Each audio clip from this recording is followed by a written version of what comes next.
مهما كانت لهجتك، مهما كانت شدتك، اصرخ ونادي بصرختك ويسوع هيفهم كل كلامك.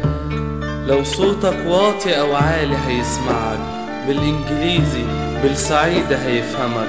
جرب وانده مرة واحدة، مرة واحدة، هو واقف مستنيك، تنده هيخبط عليك. لو كنت غفير أو وزير هيخبط عليك، لو كنت غني أو فقير برضه هيخبط عليك. ولو سمعت صوته رح يدخل إليك، بس اصرخ وقول بصوتك العالي بحبك يا يسوع.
زي القطر